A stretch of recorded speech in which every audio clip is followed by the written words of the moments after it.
Let me now call my friend Olara Otunu from Uganda, from Lira, Acoli land. A great nationalist in Uganda, a brilliant politician, a brilliant scholar. Thank you. Omera Dr. Uru, Omera PM Raila, Mama Aida, Mama Margaret Kenyatta, brothers and sisters, Governor James Orengo, my old friend, and Governor Professor P. Nyong'o, I greet all of you. I have come from Uganda with a strong delegation. There is no time to introduce them to you. We have come to pay tribute. We've come to pay tribute to Jaramogi, Otera Mewa, La Wilwen, Oluma. We have come to pay tribute to him with you. In Uganda, there is great excitement. As we were trekking our way here, we kept receiving messages from people who were wishing us well on this occasion. So PM and Dr. Oburu and the entire family, thank you for organizing this. We thank you. Because of time constraint, I will be very schematic. We grew up in the powerful shadow in East Africa of the figures that you saw in the photograph that Dr. Michael Chege just showed us. Bildad Kagea, Aguin Kodek, Acheng Oneko, Pio Gama Pinto, Paul Ngei. Later on we would add J.M. Kariuki, Taita Towet.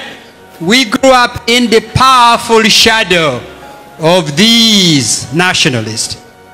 I, of course, didn't know Jaramogi then. I didn't know him in Kenya. But I was very fortunate I would get to know him in New York as his resident assistant. Jaramogi in the early 80s who traveled to New York because he had an NGO registered with the United Nations, and also come to New York to organize to travel to neighboring countries.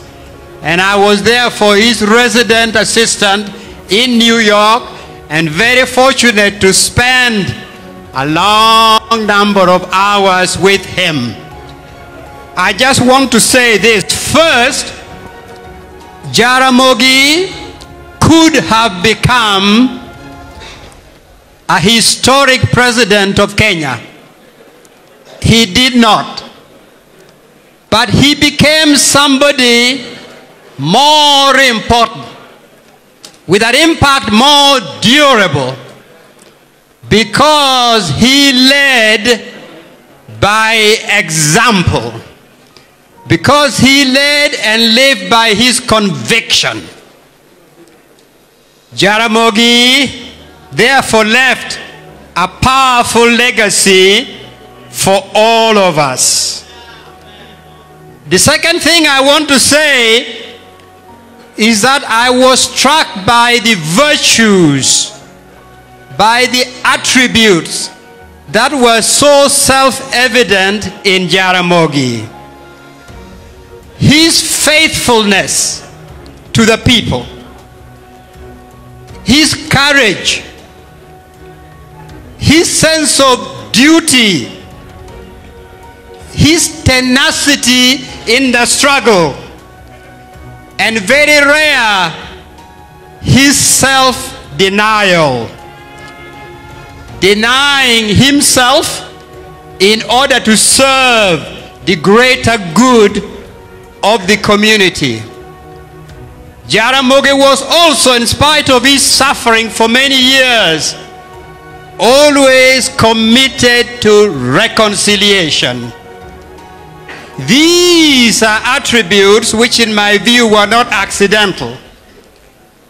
The Luo elders have attributes which are expected of them, as Jodito Pacho, And these attributes of Jaramogi come straight from that tradition. May God bless him for all that. Thirdly, I was struck that Jaramogi, among the African leaders, was a deeply rooted leader. Rooted in his own culture, in his tradition, in the history of his people. That is what gave Jaramogi the confidence to be so open and so cosmopolitan and to accept other cultures and tradition and not be threatened by any of that. He made friends all over. You cannot be a great leader in Africa if you are floating in thin air. You have no roots. It's like Okot Bitek's song of Lawino, without that being the authentic voice of his mother, written in the idiom and rhythm and meaning of his own people, it would not have made the impact it did. So in the political arena, Jaramogi was the equivalent. His rootedness made him a more authentic nationalist in Kenya. He made him a more powerful, convincing Pan-Africanist. How I wish that more of our leaders today would have those virtues. Then let me say this. Before Jaramogi, Bobby Marley said and sang, "We cannot sing the Lord's song in a strange land. We cannot sing the Lord's song in the land of not yet Uhuru." Jaramogi particularly provided this dirge, this soul searching, this credo cur, because of the wholesale plunder that some of our leaders are doing to our country. Not corruption. Corruption is a polite word. Wholesale plunder that is taking place.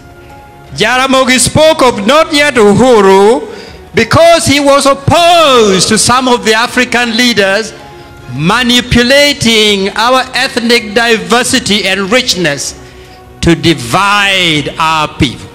Jaramogi never accepted this.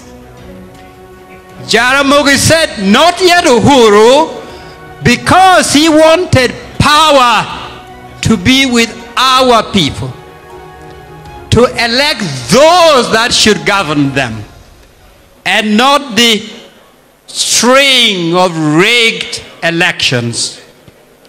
And Jaramogi said, not yet Uhuru, because he believed in an egalitarian society, a society in which a child from the remotest village in Kenya can become Professor Nyang' Nyong'o. A child from the rural areas and the slum can tomorrow become Dr. Oburu. He believed with all his heart in that, in providing equality of opportunities. So, if we are today celebrating the life and contribution of Jaramogi, are we prepared to be worthy heirs of Jaramogi? Are we especially address this to the leaders and the intelligentsia? Joma wangu yabe. Are you prepared to be worthy heirs of Jaramogi's legacy? To fight the fight that he left midway. It is the unfinished business of not yet Uhuru. Are we prepared to accomplish that struggle? That is the meaning of today's gathering. And if we leave here determined to accomplish the unfinished business that Jaramogi started, then I'll say, what Jaramogi, what Kikuch, Oterawa, Yue Kikuch, La Wirwuri, We Kikuch, La Wimon, Pien, Wabichobo what mamegi. Wabichobo luen my child. So, Jaramogi, rest in peace. This mission will be accomplished. Rest in peace. Apwoyo, erokamano. Aya. Next time you come, Olara, they will be speaking Acoli. Apwoyo, erokamano. Asante. Thank you very much.